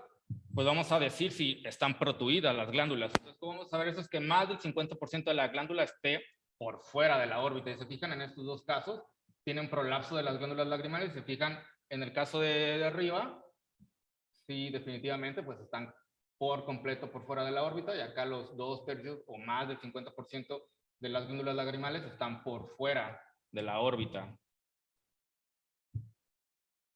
La grasa orbitaria. ¿Qué vamos a valorar? Bueno, el aumento de la densidad de la grasa orbitaria. Si se fijan en un corte coronal o reconstrucción coronal, un poquito voy a profundizar en eso adelante. Si se fijan, como hablaba el doctor Sardá hace un momento, la grasa debe de ser completamente hipodensa. Se fijan en la mitad superior de la órbita, se fijan, se ve completamente hipodensa. Esto es normal. Pero si se fijan en la mitad inferior, alrededor, en las porciones laterales del nervio óptico, superior al recto inferior, se ve como esto, ¿no? Que es aumento de la densidad de la grasa orbitaria. Eso quiere decir que está inflamada, ¿no? Algo está pasando en esa grasa orbitaria. Es aumento de la densidad y eso nos habla de que probablemente pueda tener un proceso inflamatorio agudo. Otra cosa que tenemos que hacer es, bueno, es medir la grasa, la almohadilla interna. ¿Cómo lo vamos a hacer? Vamos a medir la distancia entre el recto interno y la lámina papirácea, ¿cuánto mide? Lo normal es que sea de 2 a 3 milímetros. Si esto aumenta, bueno, ya se considera que es patológico, que hay un aumento en el espacio, ya un aumento de la grasa interorbitaria. Estos son los mismos esquemas del doctor Hans Berger que ya habían presentado hace un momento, y se fijan, es la representación de la infiltración, de la grasa, el centro se ve de diferente color, y bueno, ya en las densidades, pues bueno, es ligeramente hiperdenso a la grasa, si se fijan, pero el centro es casi isodenso a la grasa orbital. Esto nos habla que algo está pasando dentro del músculo. Estos ya son casos reales. Vean como el recto inferior es mucho más importante. La densidad, si se fijan, ya prácticamente lo denso de la periferia del músculo prácticamente no se ve y es completamente denso. De hecho, casi prácticamente está del color, bueno, de la densidad de la grasa intraorbitaria. Ahora, contestando la pregunta de hace un momento, doctora, la resonancia sirve muy bien para valorar lo inactivo de lo activo. Y como todo, o sea, si realmente necesita la resonancia el paciente, es también pues el poder adquisitivo del paciente, esa es una realidad. Si el paciente puede pagar una resonancia, creo que sí es mejor la resonancia. Sin embargo, si el paciente no puede pagar una resonancia, no hay ningún problema. La tomografía da muchísima información y muy valiosa que le va a ayudar al paciente a resolver las dudas o a caracterizar muy bien lo que está pasando en esta órbita. Aquí tengo el ejemplo. Por ejemplo, el ejemplo de este lado es una inactiva. Voy a profundizar un poco más en las secuencias, pero bueno, esto es una secuencia de inversión-recuperación que se llama STIR, que es un T2 con supresión grasa. Los músculos de manera normal se tienen que ver hipointensos porque son de la misma intensidad de la grasa, o sea, se pierden. De hecho, es difícil identificarlos digamos, en un momento normal. Cuando el paciente está activo, vean que es la misma secuencia, es un STIR, y la grasa y el músculo se ve hiperintenso. Esto nos habla de que lo más probable es que es un paciente que tiene una orbitopatía activa, porque los músculos, bueno, aparte de que están engrosados, bueno, permanecen hiperintensos en la secuencia de supresión grasa, sobre todo en la de inversión-recuperación, que en este caso es un STIR. ¿Cómo vamos a medir los músculos? Y esto es, pues, digo, en cualquier bibliografía viene cómo medirlos. En los cortes coronales o reconstrucciones coronales, porque también hay que identificar eso. Bueno, el músculo del complejo superior, el recto inferior, los oblicuos superiores los vamos a medir en los coronales de manera anteroposterior y de manera transversa los rectos internos y los externos de manera transversa. Se fijan más o menos, este es un ejemplo. Lo más correcto, o sea, los puse aquí en un solo corte por manera didáctica, pero lo más correcto es que los midamos en donde está más grueso. O sea, en donde nosotros veamos el grosor, ahí lo tenemos que medir. En este, pues de manera didáctica, pues bueno, en la misma imagen se tomaron todas las medidas, pero bueno, en donde nosotros veamos más grueso el músculo, ahí tomamos la medida. Y esto normalmente se los traje porque alguna vez pregunté qué usaban de medidas más o menos para saber si estaban engrosados cuando son ligeramente más gruesos. O sea, digo, cuando están francamente gruesos, pues bueno, no hay necesidad de medirlos, pero hay una bibliografía que los radiólogos utilizamos mucho, que es esta, que es de Nugent, del Radiology de 1990, y es donde Nugent, con 30 órbitas, hizo más o menos estas medidas. O sea, si se fijan, pues son muy pocas órbitas. Y estas son las medidas que utilizó o que se usan para ver. O sea, si todo esto, si los músculos están por arriba de estas medidas, ya se consideran engrosados. De hecho, en las interpretaciones que utilizamos en mi escuela, con el doctor Martín en el Conde de la Valenciana, nosotros siempre, hablando de las solicitudes, siempre que nos ponen probable orbitopatía tiroidea o descartar orbitopatía tiroidea o que el estudio es para orbitopatía tiroidea, nosotros ponemos en la solicitud un pequeño recuadro donde ponemos las medidas de los músculos, usando de correlación con la de Nugent de 1990. Esta que tengo acá lo hizo otro de mis maestros en su trabajo de tesis, el doctor Luis Padilla, donde él utilizó 400 órbitas normales en taxes senos paranasales para medir los músculos y si se fijan, en población mexicana, si la variabilidad de los grosores musculares es bastante. Por ejemplo, en el recto medial, o sea, en Estados Unidos fueron 4 milímetros y en México fueron 3.3 milímetros. El recto inferior en Estados Unidos fueron 4.9 milímetros y en México son 3.7 milímetros. Entonces, partiendo de ahí, pues bueno, hay bastante trabajo para realmente saber si están gruesos o no los músculos de manera objetiva, ¿no? Entonces, otra de las cosas que valoramos, ya o sea, la final, después de todo esto, que ya desglosamos el estudio de órbitas, también en este mismo artículo de Nugent de 1990, tú hizo una clasificación para clasificar la neuritis óptica. La gran realidad es que no se correlaciona. O sea, yo por imagen les puedo dar datos indirectos de una neuritis óptica grado 3, pero en realidad clínicamente el paciente no la tiene. Solamente es para que se imagine, digamos que es una representación gráfica digamos, de la disminución del espacio en el ápex orbitario del músculo. Entonces, por ejemplo, grado 0, esto es una tomografía de órbitas completamente normal. Se fijan, los músculos son de tamaño normal, la grasa es de densidad normal y el nervio se ve en el centro y está el espacio conservado. Cuando hablamos de leves del 1 al 25%, y se fijan, los músculos están ligeramente más engrosados que en el estudio previo y se ve disminución en el espacio alrededor del nervio óptico. Cuando hablamos de moderado, los músculos están ligeramente más engrosados y el espacio alrededor del nervio óptico, pues bueno, está todavía disminuido. Y esto es ya grado 3, severo. Entonces vamos a ver que es un Nugent grado 3 cuando el borramiento de la grasa periférica al nervio es mayor del 50%, quiere decir que los músculos están sumamente engrosados y la grasa perinervio óptico pues ya prácticamente no existe y los músculos están apretando al nervio óptico. La gran realidad es que no se correlaciona con la clínica, pero bueno, solo es para representar de manera gráfica que están muy apretado el nervio óptico en el ápex. Y eso sería todo de orbitopatía tiroidea. A grandes rasgos, o sea, se puede profundizar más, pero más o menos así es como abordamos los radiólogos de cabeza y cuello el orbitopatía tiroideo y lo que, bueno, nos han enseñado que a ustedes les sirve para tratar a sus pacientes. Y de manera rápida les traje algunos casos clínicos. Esta es una tomografía, cortes axiales. En el Conde de la Valenciana teníamos un tomógrafo que por cuestiones, digamos, técnicas, se preferían adquirir los cortes coronales. No era una reconstrucción, sino eran cortes coronales auténticos. Eso quiere decir que pues hacían 2 tomas. Eso lo quiero ser enfático por cómo se comporta el contraste en los estudios que les voy a presentar. Se fijan en la primera imagen. En esta imagen es una tomografía axial simple.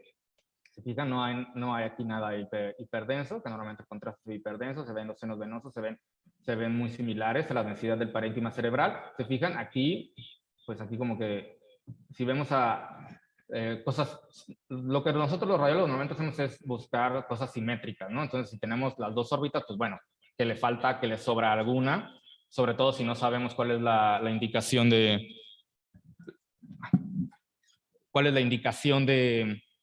estudio. Y si se fijan, pues aquí lo que más llama la atención es la vena oftálmica superior. Se fijan, aquí se ve gruesa, tortuosa, y del otro lado, en la otra órbita, en la órbita izquierda, no tenemos nada, ¿no? Entonces, así como que esto está sobrando. Entonces, al momento de que nosotros aplicamos medio de contraste, y se fijan cómo podemos identificar la tomografía contrastada, pues bueno, aquí está hiperdenso el contraste, los senos están hiperdensos, y definitivamente se confirma que esto es un vaso, porque está pintándose en una fase temprana. Y se fijan, porque aquí todavía vemos trayectos arteriales, y esta es una vena y se ve hiperdensa. Eso quiere decir que hay paso de sangre arterial a la vena. Y en la adquisición coronal, se fijan, aquí se ve muy claro la simetría. Se fijan, la del lado izquierdo se ve pequeña y la del lado derecho es tortuosa, grande y hiperdensa. Y hice énfasis en que esto es una adquisición posterior, porque primero se hizo la adquisición en axial, después se hace la adquisición en coronal, y si se fijan, pues se ve mucho más pintada. Quiere decir que es una fase un poco más tardía, por lo cual se ve la vena un poco más hiperdensa, porque ya tiene sangre venosa, aparte del arterial que ya se había visto en las primeras fases. Hicimos la comprobación de esto por medio de ultrasonido. Le tomé una imagen, un Doppler a la arteria central de la retina, donde los picos sistólicos en el Doppler son bastante característicos. Entonces, esto sabemos que por esta morfología del espectro, esta es la arteria central de la retina. Y si nos vamos a la región posterior, estamos seguros que esta es la vena. Y se fijan, normalmente los flujos venosos son planos. No tienen picos sistólicos porque las venas no tienen picos sistólicos, normalmente se ven en barra. Se fijan, esta tiene ligeramente una elevación y esto se llama que es un flujo venoso arterializado. Entonces esto nos va a ayudar a confirmar que efectivamente la vena tiene sangre arterial. En el caso 2, ya había platicado el doctor Sardá un poco de esto. Vamos a empezar. Las primeras 2 imágenes es también una tomografía simple, adquisición axial. Si se fijan, una lesión, sobre todo los hemangiomas cavernosas o las malformaciones cavernosas venosas, lo más común es que sean laterales, que empiecen de lateral y vayan empujando a las estructuras de la órbita a la región medial. ¿Se fijan? Es importante identificar esto porque si se fijan cómo contacta y comprime al nervio óptico y al músculo y está remodelando. Si se fijan cómo se ve aquí derechita la pared lateral de la órbita y de este lado se ve como si fuera cóncava. Eso quiere decir que el tumor tiene expansión por remodelación ósea y eso nos habla de que lo más probable es que sea de un crecimiento lento. Por eso no destruye, sino remodela. Entonces eso también nos habla. Estos son como cosas que nos ayudan a acercarnos al diagnóstico por imagen. Ahora, se adquiere la primera fase contrastada. Si se fijan, aquí ya podemos ver el contraste. Y no es un reforzamiento homogéneo. Si se fijan, solo hay reforzamiento como en la mitad inferior de la lesión. Y de la parte superior se sigue viendo hipodencia. ¿Eso qué quiere decir? Que en las fases tempranas tiene un reforzamiento leve, heterogéneo. Y ahora cuando adquirimos las coronales, vean cómo se ve el reforzamiento. Es completamente diferente. Si se fijan, es un reforzamiento más intenso, más homogéneo. Eso quiere decir que tiene un reforzamiento tardío. Quiere decir que los reforzamientos tempranos son heterogéneos, débiles, y los reforzamientos tardíos son homogéneos, se ve mucho más claro. Y se fijan también, al momento de que está desplazando al globo ocular hacia anterior, si se fijan, cómo solo lo comprime ligeramente. No lo está, al parecer no lo está infiltrando, solo le está haciendo una pequeña muestra por detrás al globo ocular. Entonces, todos estos pequeños datos son los que nos ayudan a llegar, como digamos, son las claves que nos hacen llegar al diagnóstico. También se complementó con ultrasonido, por lo mismo, y acá lo interesante es que el momento que le pusimos el Doppler color, no capta. Y todos pensaron, bueno, pues es una malformación venosa, no tendría que... Como los flujos son tan lentos, y eso se representa muy bien en la tomografía, ya que el flujo, el reforzamiento es bastante tardío, por eso en el Doppler no capta, simplemente porque el flujo es demasiado lento. Se fijan cómo el tumor está desplazando al nervio óptico, desplaza y comprime al globo ocular, y todo esto nos ayuda, como es homogéneo, todo esto nos ayuda a llegar al diagnóstico de un hemangioma cavernoso. Caso 3, es lo mismo, es también un hemangioma cavernoso, pero se los quise representar para poder profundizar un poco en resonancia magnética. Como ya verá el doctor Sardá, bueno, este es un T2 axial. Vamos a recordar que las adquisiciones en resonancia magnética son una por una, no es como la TAC. Bueno, ya les dije que en ese tomógrafo en particular sí tenemos que adquirir las cosas, primero el axial, luego un coronal. La resonancia magnética siempre, sí o sí, es así, a menos que sean secuencias volumétricas, que más adelante se las voy a explicar. En este caso es una adquisición axial, un T2 axial, y se fijan cómo se ve la lesión. En este caso el hemangioma está en la región medial, desplazando al nervio óptico y a las estructuras de la órbita. Nos pasamos al T1. ¿Y cómo vamos a identificar el T1 y el T2? Muy fácil. El T2, nos vamos a ir primero al cerebro, porque creo que es donde menos confusión puede haber, ya que el líquido lo puede suprimir en las distintas secuencias. En el T2 se tienen que fijar en la sustancia gris. En el T2 la sustancia gris es blanca y la sustancia blanca es gris. Digamos que debe de ser al revés. Entonces nosotros, para identificar una secuencia, todas las secuencias son T1 y T2 y las demás son variables de T1 y T2. Y densidad de protones, pero en cráneo y órbitas casi no se usa densidad de protones. Pero bueno, aquí la sustancia gris es blanca y así podemos identificar que es un T2. Ahora nos vamos al vítreo y vean que el vítreo es hiperintenso, el líquido cefalorraquídeo es hiperintenso, entonces la grasa es hiperintensa, la lesión es hiperintensa, entonces todo esto nos habla de que estamos viendo un T2. Entonces ahora pasamos al T1 y el T1, yo siempre les digo que el T1 es el anatómico. La sustancia gris se va a ver gris y la sustancia blanca se va a ver blanca. Nos vamos a la sustancia gris y la sustancia gris es gris. El vítreo, el líquido siempre en el T1 va a ser hipointenso y la grasa va a ser hiperintensa. Entonces sí podemos identificar que es un T1, el vítreo es hipointenso y la sustancia gris es gris. Y aquí la lesión es hipointensa o es ligeramente hiperintensa, el vítreo, es hipointensa, la grasa. Siempre tenemos que comparar. Cuando describamos una lesión, siempre tenemos que describir es hipointenso a qué o hiperintenso a qué, para realmente poner un contexto. O sea, la idea de esto es que el médico tratante lea la interpretación y se imagine la imagen. Digo, obviamente se va a ver el estudio, pero bueno, que o sea, que la descripción sea capaz de poder transmitir lo que está pasando en esa órbita. Aquí es donde empiezan las cosas complicadas. Nosotros trabajamos con una resonancia magnética Siemens 3 Tesla, y por eso lo que el doctor Sardá comentaba de poner las secuencias. Depende de la marca del resonador, son el nombre de las secuencias. O sea, T1 y T2, en todos los, y difusión y ADC en todos los resonadores se llaman igual. Pero la tecnología avanza y ya cada marca, por medio de marketing, ya tienen, y porque le cambian pequeñas cosas, se llaman diferente. Por ejemplo, este es un flare, pero en Siemens 3T no se llama flare, se llama dark fluid. Entonces un T2 dark fluid, y aparte le agregó una supresión de grasa. Entonces, normalmente el flare o un T2 dark fluid, normalmente la grasa es hiperintensa, pero nosotros le podemos agregar una supresión grasa extra para que aparte que sea flare, tenga supresión grasa. Entonces tenemos un flare más supresión grasa en la misma imagen. Entonces así vamos a ir combinando las secuencias y la lesión permanece hiperintensa. Esto es lo interesante, se suprimió la grasa de la órbita y la imagen permanece hiperintensa. Ahora, estas son las secuencias que presentábamos hace un momento.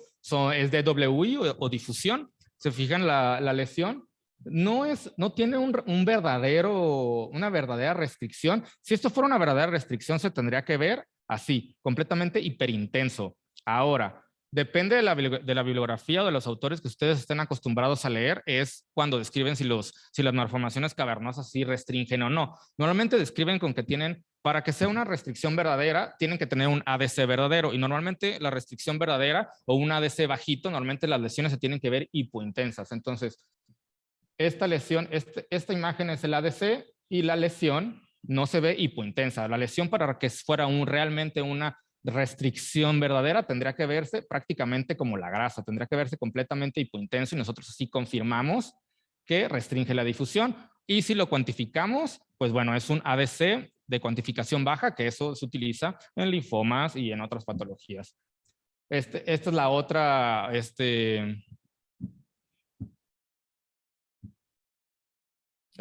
perdón, es que está viendo acá.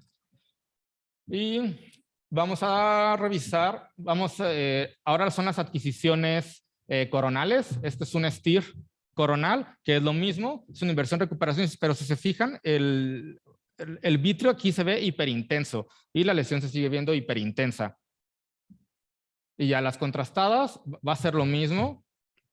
Vamos a adquirir una fase temprana. Esta es una fase volumétrica, es un T1 byte. Recordar que siempre el gadolinio siempre lo vamos a utilizar en T1, o sea, no hay T2 contrastado, no hay nada contrastado. El que es contrastado siempre es el T1, y el T1 lo podemos combinar, o sea, un T1 byte, un T1 con supresión grasa. Normalmente para órbitas se hace T1 con supresión grasa para agregarle los reforzamientos intraorbitarios o para que se pueda diferenciar de la grasa. En este caso es un T1 supresión grasa, y vean el reforzamiento como es heterogéneo en las fases tempranas. Se adquirió el coronal también en volumétrico, pero bueno, es una adquisición en tiempo posterior, y aquí se ve muy bien cómo el reforzamiento cambia. El reforzamiento es mucho más intenso, más homogéneo. Aquí vean cómo desplaza, sabemos exactamente en dónde está la lesión, ya que desplaza al recto interno hacia arriba y al recto interno hacia el lateral, y vemos que está en esa zona de la órbita, en el cuadrante inferonasal. Los sagitales, lo mismo, adquisición sagital, el reforzamiento es homogéneo. Y si se fijan, este es otro caso, es una tomografía también. En las fases simples, es una imagen casi isodensa al globo ocular, pero la diferencia que tiene principalmente esta lesión es que el reforzamiento, si se fijan, es completamente homogéneo desde las fases tempranas. Si se fijan en los hemangiomas que habíamos visto, los reforzamientos eran heterogéneos en las fases tempranas. Entonces, esta es una clave para saber qué tipo de tumor es. Y si lo vemos en las adquisiciones coronales, vean cómo rodea el nervio óptico. Si se fijan, aquí se ve muy claro el nervio óptico aquí arriba. El tumor rodea al nervio óptico y el reforzamiento es homogéneo en fases tempranas. ¿Qué tumores se comportan de esta manera? Los meningiomas. Los meningiomas, si ustedes leen un libro de radiología clásico, cuando se utilizaban mucho más las angiografías, Los médicos o los radiólogos intervencionistas clásicos describían a los meningiomas como el signo de la suegra. Esto es completamente real, no lo estoy inventando. El signo de la suegra. ¿Por qué? Porque es una lesión que llega temprano y se va tarde. ¿Qué quiere decir? Tiene un reforzamiento muy temprano y durante todo el estudio se va a seguir viendo el reforzamiento. Y hasta inclusive en las fases más tardías el reforzamiento sigue siendo igual de intenso. Entonces eso es un reforzamiento intenso en las fases tempranas y persiste bastante intenso en las adquisiciones más tardías. Y eso se ve muy bien, sobre todo en las angiografías. Obviamente en los estudios seccionales, pues cada vez esto es mucho más, digamos, demostrativo, pero bueno, eso es como lo describen los radiólogos tradicionales, ¿no? Un reforzamiento temprano y tardío. Después de toda esta plática, pues yo interpreté esta tomografía en el curso de alta especialidad y yo este estudio, o sea, lo dimos junto con mi maestro y yo como un meningioma, pero lo operaron y fue un tumor fibroso de la órbita. Exacto, un tumor fibroso solitario de la órbita. Y se fijan, a esto quería seguir, o sea, en realidad la imagen al final no tiene la verdad absoluta, ¿no? Siempre va a tener estos bemoles donde, pues, yo puedo estar seguro, los orbitólogos pueden estar seguros, pero bueno, el patólogo es al final el que tiene la última palabra. Y ya, para terminar, este es un caso muy bonito que se los quería presentar, es una malformación venolinfática. Se fijan, el doctor Sardá había dado algunas características, se fijan aquí el nivel, ligeramente hiperdenso. Esto es hipodenso, es ligeramente isodenso al vitrio, porque recuerden que es líquido, y en la fase contrastada, si se fijan, se ve ligeramente más hiperdenso el nivel. Eso quiere decir que hay un ligero reforzamiento. Eso nos habla de que sí es venolinfática. Cuando las lesiones no tienen este comportamiento, bueno, probablemente pueda ser solo linfática. En este caso, como tiene un ligero reforzamiento en la fase venosa, bueno, nos habla que lo más seguro es que esto sea una malformación venolinfática. Le hicimos ultrasonido y lo que les comentaba el doctor Sada de cómo mover y cómo ver los niveles, puse al paciente acostado, que es esta imagen. Esta imagen es el paciente está acostado y se fijan, vean cómo se ve el nivel. Y senté a la paciente y vean cómo cambia. Eso quiere decir que es completamente líquido. Esto es sangre dentro de la malformación y por eso refuerza ligeramente. Y en la última puse una comparación de que esta imagen quística con nivel es la misma representación que esta imagen quística de este casito que tengo acá. Es el mismo paciente, es la misma y se complementó con ultrasonido. Y bueno, sería todo. Muchas gracias por la invitación. Muchas gracias, doctor José David.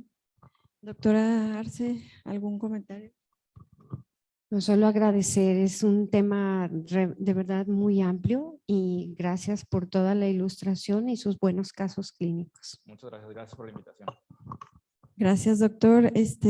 Muy buenos casos y ojalá hubiéramos tenido más tiempo porque de verdad nos ilustró mucho los casos clínicos. Son muchísimos y la verdad nos faltó mucho tiempo. Muchas Cuando gusten, gracias. estamos a sus órdenes. Sí, gracias. Nos ayudó mucho, mucho, mucho. Doctor Axel. Pues excelente sesión. Yo creo que fui el que más aprendió hoy aquí porque ya tengo mucho alejado de la órbita, entonces aprendí mucho, espero que todos ustedes también. Es en verdad una buena clase desde cómo interpretar la imagen y reentender la órbita desde el punto de vista de las patologías. Pues gracias al doctor David, al doctor Eduardo Sarda, a la doctora Erika, doctora Luz María Arce, que llevaron a cabo esta sesión, a mi punto de vista, de manera magistral. Nada más, amigos, ya estamos sobre tiempo, que invitarlos a nuestra próxima sesión académica, que es la correspondiente al mes de mayo, y también es una sesión conjunta con la Asociación de Glaucoma de Occidente. Y está bastante interesante porque el día de la sesión vamos a tener el primer taller teórico práctico del año. Al inicio del año planteamos esta estrategia educativa y de enseñanza para llevar estos talleres. Entonces, va a ser un taller en la tarde, a las 5:30 de la tarde. Es un taller teórico práctico acerca de la cirugía de catarata combinada con implantes de LightStent en este caso, que son los de mínima invasión en glaucoma, que es algo de lo que se está haciendo. Entonces van a tener oportunidad de tomar los wet labs Estos talleres van a ser bajo inscripción, ya que los lugares son limitados. Entonces, se va a abrir la inscripción, se va a hacer la lista y ya esos mismos doctores que acudan van a poder tomar de manera presencial la sesión académica, que es a las 8:30, que también va a ser híbrida. Vamos a tener ya espacio en la casa del oftalmólogo, así como en la transmisión digital. Y pues nada más que agradecer la presencia de todos ustedes, que tengan muy buena noche.